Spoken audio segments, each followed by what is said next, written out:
Yourself filling a seat for Star Wars and all that fun stuff, but we had this amazing guest that I've been a great admirer of some time.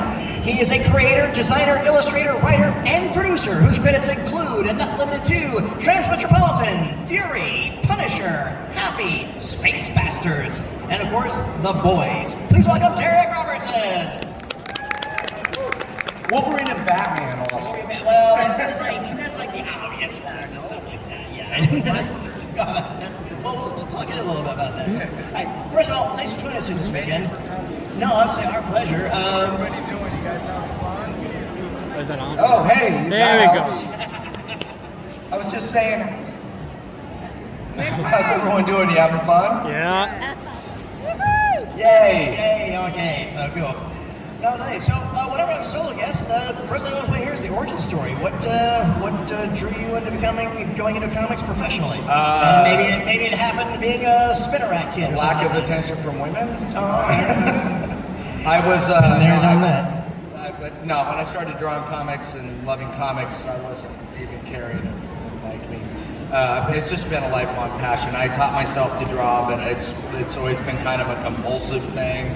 So even as far back as I can remember, I was drawing and making up characters and writing little stories and things like that, and I just kept pursuing it. At somewhere around 10 years old, I realized people got paid to do that, and then I just I'm one of those weirdos with ADHD and OCD before they had numbers and letters for that stuff, and I just would become completely absorbed in it and had to master it and I still am trying. But because I love it so much, it just completely, creating a world and creating stories has always been entertaining and a wonderful place to take my brain as often as possible. What were some of the early favorites as a kid? The first one I ever collected was The Flash. I loved The Flash, and mostly because I thought his powers were fascinating. Like the fact that he didn't just run really fast, but he could vibrate his molecules so quickly that he could like run up the side of a building and then run through a building or across the surface of water. And then and by the time they made the TV show, like he was going through time. I thought that was really cool. No, we're talking like the Barry Allen years or the Wally West years? Barry Allen, yeah. Okay. Wally West was his sidekick when I was he was in the Teen Titans. By Perez and Wolfman. Another great early run. Inspired me. No, absolutely. What were some of the others? Titles or artists? Either. Well, I always say you get interested in characters, and then you start to recognize, oh, this is the guy that drew this other. You start recognizing art styles, and then you start gravitating. Like for me, it was Herb Trimpe. It was like, oh yeah, this is the guy that did the Shogun Warrior series. Now he's doing Godzilla. Exactly, I like this. It's weird, but I like it. Yeah, for me it was Neil Adams. Like I started to see, and he was sort of the house style at DC Comics in the late 70s. And so his artwork was Muhammad Ali versus Superman, which is one of the most beautifully illustrated, unlikely great stories of comics. I have a copy I loan out to everybody. It's like, this is not what you think. This is a full graphics and story. Yes. Yeah, it really is about like one of the most excellent character stories of Superman that I've ever read, because it really showed who he was, even if it took his powers away. And Rocky was really popular. To this day, it's like always on my wish list of I want to see an animated adaptation of Superman vs. Muhammad Ali. A good one. Yes. Yes. If they cut corners, it won't work. No. But actually, that double-page splash when they're first walking through Metropolis, and it's kind of like the hood area. That actually is. I got to meet Neil once when I was just starting on Transmetropolitan. If you don't know Transmetropolitan, it's something I co-created back in the 90s, and it was about a city in the future that was just insane. And I packed a lot of detail in it, but a lot of the reason I think that was a good creative project for me is that I was so absorbed into capturing that natural essence that Neil Adams brought to that moment, and the perspective and the little tiny details that made that moment live. And when you're talking about a story with Superman, you think a double-page splash is going to be like, him busting through a spaceship or something.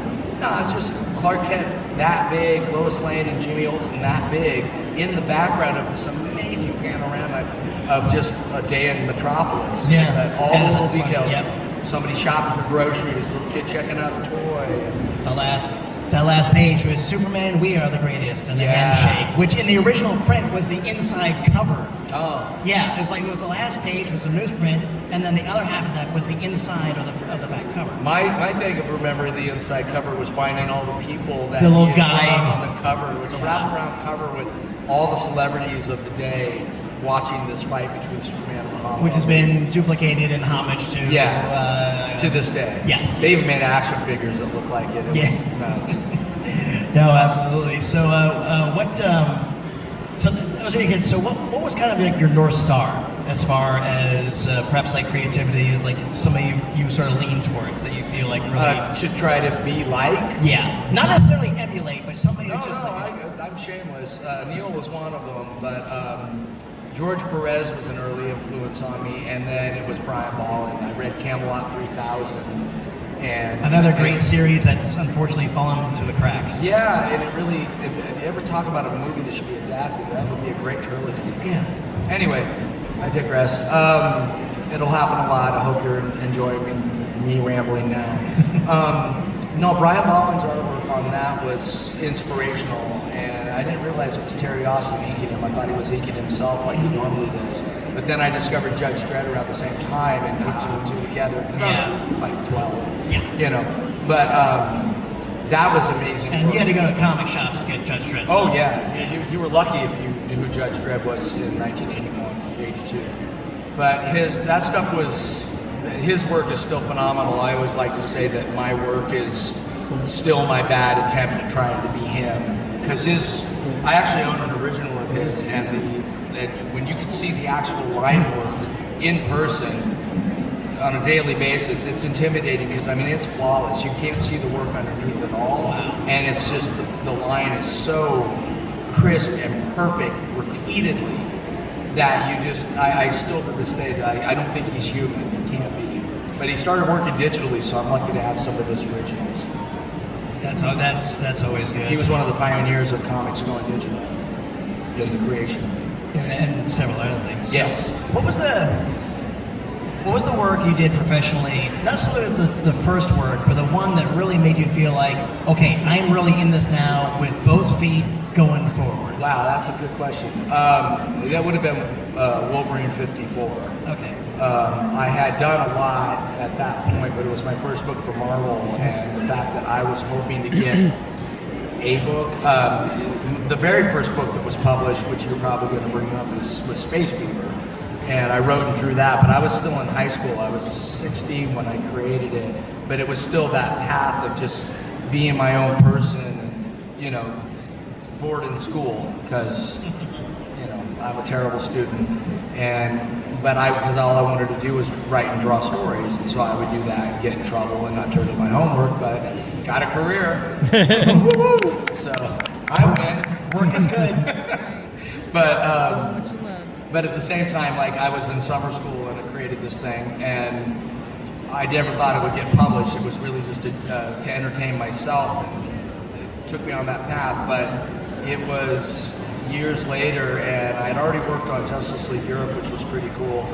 But that work at the time, if Marvel had you, DC wanted you, and vice versa. So that I had done some issues of a popular book at DC, then Marvel was interested. They gave me an edition on Wolverine, and I thought, in my Space Beaver days, I actually worked out at Diamond Comics Distributors, unpacking books at night because Space Beaver was paying a lot. I was a Capital City guy. you know the drill then. Yeah. Yeah, but it was clearly I wasn't making any money on Space Beaver, so I had to. But I remember one of the guys. But that was still an interesting era of self-publishing and independent and everything else, starting with the Ninja Turtles, going all the way up to the mid-90s. The Ninja Turtles was responsible for all of that. The black and white explosion, yes. Which I'm actually doing a documentary about. Oh, that's interesting. We should talk. Yeah, and it was just all about that. It was a really wonderful period going on. And then even in 4-color stuff, you had Kamiko, Eclipse, First Comics, the Eagle stuff. That was a better era, I think, because competition was good. It was good competition, and the great thing was superhero stuff was good, independent stuff was good, crime stuff was good, and nothing was better than each other.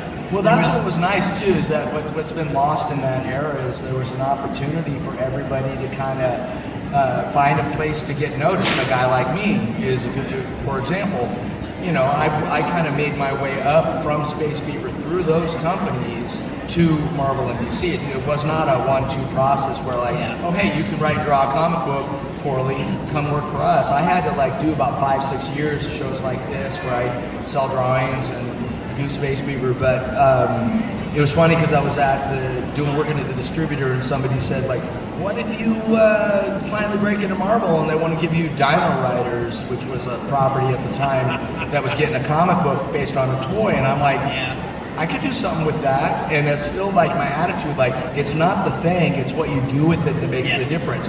The X-Men was a book on the verge of cancellation, even with Neil Adams drawing it, before Cockrum and Claremont came in and revitalized the whole thing. So you never know. It's really not what the subject is, it's what you bring to it. Frank Miller took Daredevil and elevated it to a whole other level. And so for me, my North Star was if I ever broke into comics, or I'm sorry, my big break was I got my very first comic out was Wolverine at Marvel. And I thought I was going to have to work my way up to that, so to start there was kind of which is still shocking. Yeah, pretty amazing that they gave you the catbird seat. Yeah, usually not like I got 3 years. do a Marvel team up and do a backup. Back when they had backup stories, those wonderful little 6-7 pages on annuals and stuff like that. Annuals was a good place for people to cut their teeth. I did an annual for X Factor shortly thereafter, and the guy after me with the 10-page story was Joe Baudiera. So, you know, and he was getting a backup feature. I think Joe Quesada had done the cover or maybe the main story, but just goes to show. And it's super really interesting too. Find a lot of early talent in those annuals. Oh yeah, and it's really interesting too about guys were self-publishing, hoping to break into the big two. Yes. Now people they want to work for the big two long enough to get a reputation, cultivate an audience, and then go into create our own stuff. That's the way to go. I just didn't know. I did it backwards. No, you did it the way everybody did it back then. Because again, create our own stuff, 80s, 90s was still, that was Neil's dream. Right. You know, that we all thought was dead. And then the Image Boys, you know, did their thing. And this is the world we live in now. It's true. So what, some of like I said, the big guns. Like, let's talk about Transmet for a second, because that one really came out of left field, and it grabbed a lot of people, both for you and I just never knew that Warren had a sense of humor, because his style was always everything that I read up to that point was the very, very dark stuff. He was still. I mean, we were both pretty green in our mainstream careers at that point. But Warren had not really broken big before Transmet on anything that I could remember. I think Stormfront was his big accomplishment at that point. Kind of did that. He had done stuff at Marvel. I don't think Ruins had come out yet. Yeah, and I think I remember he had done stuff, but it wasn't like he was the second wave of the British guys. Right, and he wasn't really on as much on the map as where we would both end up after Transmet. Because I had done a lot of like high profile Marvel stuff, but you know, I was still, the reason Transmet even came around is like both of us were feeling like wallflowers at the dance, and there was an opportunity to do that book as part of a whole new run for a company that died on the vine called Helix. I was about to say, it was a Helix, which was a sub-imprint of DC, but it was their... Yeah, it was supposed to be like a sister company to Vertigo, but sci-fi oriented. Yeah, exactly, it was a cyberpunk sci-fi horror. And Garth Ennis had written one of those titles, and they had an all-star lineup that all worked under Stuart. What is that? I don't know. It sounds like something that the Scooby Gang would run away from. It's the zombie. Blink. All right. Let's participate. So stupid, you know. They. What were we talking about? Transmet. Helix. Yeah. Yeah, but that died quickly, even though we have a lot of talent lined up to work, or they have a lot of talent lined up to do those books. For whatever reason, the whole line died, but Transmet survived because it was doing well enough that they didn't want to end it so it moved over to Vertigo, and then kind of struggled even there. But the weirdest part is now they have, we didn't know it, I didn't know it until years later, but apparently in order to get the bridge from Helix over to Vertigo, which we had already put out like 3 or 4 issues under Helix, I think 6 total, they reprinted 1 through 3 as this one little collection, and they were selling that. So like, hey, if you want to jump in over here, you can catch up on the story with this little collection. That thing sold so stupid well that they realized they could do that with all their comics, and we basically created the trade paperback collection boom that took off after that. So ours was the guinea pig on that.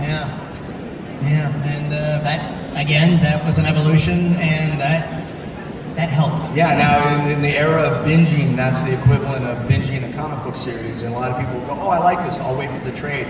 Unfortunately, coming full circle in this conversation, people won't order 2 through 4 unless they know it's a hit, but they won't know it's a hit unless they read it, and then they can't get it, so it's like a catch-22. And it kind You're of probably not going to get it. And it forced us into 6 to 8 issue like arcs, as opposed to, you know, once in a blue moon, a little 2-parter was fine. Yep. You know, that it was for an ongoing. Yes. So I've had a couple of creator-owned series that have faltered for timing and everything, but the way the industry has changed is that most retailers, for their own bottom lines, which are tight as, you know, a tick, they'll order up a lot of number 1s, but issues 2 through 4 will be contingent on how well that number 1 sells, but a lot of people won't buy it if they can't keep reading it, and so it kind of kills itself. It's like a snake eating its tail economically. Yeah, pretty much. How did The Boys come about for you? When I was under exclusive at Marvel and working on Wolverine, I'd just been offered that right as Transmetropolitan ended, and Ennis came to me and said, hey, I got this idea. His original idea, if any of you know Garth Ennis's work well, he had created a character with John McCrae called Hitman, and that book had was successful for him, and it was like a fringe character if you have Gotham City and Metropolis where all the main battles with aliens are happening, what's going on in the back alleys or the rough side of town? Yeah. And those places had their superpowered people too that just didn't get big time.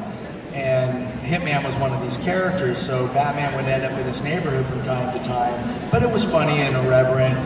Hitman meets Batman, and he square off. Batman, he's drunk, not Batman. Tommy Monahan is drunk, and Batman punches him in his stomach, and he barfs all over Batman's boots. Funny. And Ennis had so much fun with that title, he wanted to continue on. So he started thinking of like, what if there was like a government team within the DCU that kept tabs on the superheroes through spying and information, and so that was the nugget of his idea. And so he said, "You want to work on this with me?" And I said, "Yeah," but I just signed a contract to do Wolverine, and that was my dream book because I got to be the regular ongoing artist now, and reboot it with Greg Rucka. But a year into that, like it had lost its luster for me that it had in the '90s. A lot to do with them getting ready to sell themselves to be a movie company. Right. And so as a result, he came back around a year later and said, hey, you know, when you're done with that, would you still want to do that? I said, yeah, absolutely. I kind of regret that we didn't do it then. And what ended up happening was, in the time it took us to get it set up at DC, we started to realize it would be so hard to tell the story we wanted to tell if we tried to do it within the DC universe. Yeah. I think it was me that suggested, why don't we just make our own characters, our own superheroes, the way, I don't know if you guys know how Watchmen came about, but that was because Alan Moore and Dave Gibbons, back in the 80s, DC had just acquired all these characters from a now dead company called Charlton. And Charlton had a group of characters that are now in the DCU, such as the Blue Beetle and the Question and Captain Atom. And what Alan Moore wanted to do was that Watchmen story as you know it, but it was going to star those Charlton characters. You can find his initial proposal online when he says, "Oh, Captain Atom's going to be responsible for the Cold War." Yes, but then they ended up DC wanted to mainstream those characters, so Alan and Dave Gibbons took those characters and made their own versions. So we ended up getting, instead of Captain Atom, we had Dr. Manhattan. Instead of Blue Beetle, we had Night Owl, et cetera, et cetera. You can see the correlations if you look closely, and I'm sure they're written down somewhere. But so I said, why don't we do that with our story, and that way our characters, we don't have to, I don't want to denigrate Superman. I love Superman, love him. Like he was one of my, as we were talking about Superman and Muhammad Ali, like that was me when I was 9, and Superman the movie had just come out. Even Garth likes Superman. Yeah, I mean it's one of the not many other characters, characters that he likes. He just doesn't get at them. least, what? He doesn't understand the appeal because he grew up on stuff that was like, war comics and sci-fi comics in 2000 AD. I'm glad you said that because to me that's always been my theory about him, which is like I feel like he's somebody that watches a magic show and just says it's fake. It's got up its sleeve. It's like no. It's that's the illusion. They're that way too. It's like it just bounces for him. off. It's just like he just didn't have the nostalgia or the connection to those characters like I did. But that was actually, I think, what the yin yang magic secret sauce in our collaboration on that book is I do love superheroes. I'm still a huge fan. If you walk into my studio, it's just lousy with action figures. And I go to the movies and I love it. And that's not his cup of tea. Yeah. So, but I could bring, and for me, I'm like, if I'm creating something original with one of the best writers in comics and a guy that at the time we collaborated a lot and enjoyed each other's collaboration, that was like a perfect book for me. And so that's how the boys came about. We couldn't find a place that would let us do what we wanted, but then we talked Wildstorm into letting us do this crazy book that we just decided, if it's our world and we don't have to follow the DCU rules, we're just going to make it as crazy and dirty and awful as it should be. And I think that pivot was absolutely correct because it just gave you the latitude to do so. No, it gave you the latitude to do so much more. It's true. If you had just done, there's Checkmate, and then there's Suicide Squad, and then there's the boys, and that environment. There's already too much continuity plaque. I agree. In DC to go against, and again, you couldn't take out Superman. That actually was sort of the limitations I was finding with Wolverine, because it would be a few years before they would actually do what I was suggesting, which is like, let's make it a mature reader's book, so we don't have to follow your other guidelines like Wolverine can't smoke, we can't show any blood. What is the fun of a Wolverine book if there's no blood? That's like going to a Friday the 13th movie just to watch him like make a pizza. Yeah. I made a pizza. What's that outside? I've got a butter knife and bread. Beware. So, the boys went to the Great Acclaim, and I'm sure like several projects, of course. Hey, we want to turn this into a movie. We want to turn this. What was the process like from your perspective? Seeing it go into the Amazon series. Yeah, it was. However much or little. It was a weird ride. Despite our being over at Wildstorm and being in our own insulated universe, if you go back and look at The Boys #1, DC Comics had just kind of decided to buy Wildstorm and absorb it more and more into the DC universe, where it is fully integrated now. Yeah. But at the time, Wildstorm was Jim Lee's branch of the Image companies that all 7 of those guys went off and did. And then his was successful enough that DC's like, well, let us publish it, but you can keep your imprint. But with the imprint meant that they were supposed to have their autonomy. And that's where we arrived. But at the same time, because they were crisscrossing they were crossing the streams. Never cross the streams, Ghostbusters fans. They crossed the streams. And so what you had with I'm sorry, I noticed that there's small children in the audience, and I'm a salty guy, and if I let a bad word or two slip out, I'm apologizing in advance because I don't catch myself. My internal filter is not as high as it used to be when my kids were little. And they swear like sailors now that they're adults. We'll do what we always do. Blame it on the Deadpool cosplay. Yes, it's his fault. But as I say this, what happened was you'd be looking through, if you go back and look through The Boys #1 under Wildstorm, it would change imprints, and this is why. You'd get a page of like, okay, The Boys, oh, Homelander doing something terrible, exposing himself, and an ad for Batman. And then, oh, there's Butcher having really graphic sex with a woman, and they're saying awful things. Hey, read Justice League. You know, and so it's like it was pouring a lot of vodka into the Kool-Aid. Yeah. And so after a few issues, the problem was too in those days is everybody was so worried about mergers and acquisitions. Somebody dropped the ball because we were not shy about what we were going to do. Yeah. It's on the promotional posters. It says, and it's quote, "I'm going to out-preacher Preacher." And this is the guy that drew Transmetropolitan, which was not known for being a kid-friendly book. Yeah. So we weren't shy about what we were going to do. And the irony is it was super popular. It did great. It was the best-selling book that Wildstorm had had in years. So and our editor was happy, our publisher was happy, our chief was happy. It was like, champagne corks popping over Wildstorm because our book was doing fantastically. And then all of a sudden, like, from high up at Warner Brothers, you can't do this. And we were like, huh? But it's selling so well, like, yeah, this is too much. And conversations happened, and ultimately we were given an ultimatum to say, look, and I want to preface this, DC Comics was absolutely awesome about how they handled it. And I could not be more grateful because they could have been draconian and awful and ruined my life, and they did the opposite. But it was a little scary at the time because I thought I had a 5-year job, and suddenly on a Friday it was over. After about 4 issues, because we had crossed an invisible line nobody told us was there. And I think you got a little scared with that with Fury too, didn't you? No, Fury did pretty good. I think everything we did together just sort of tanked the. They don't really want mature reader books. They want edgy books. They don't.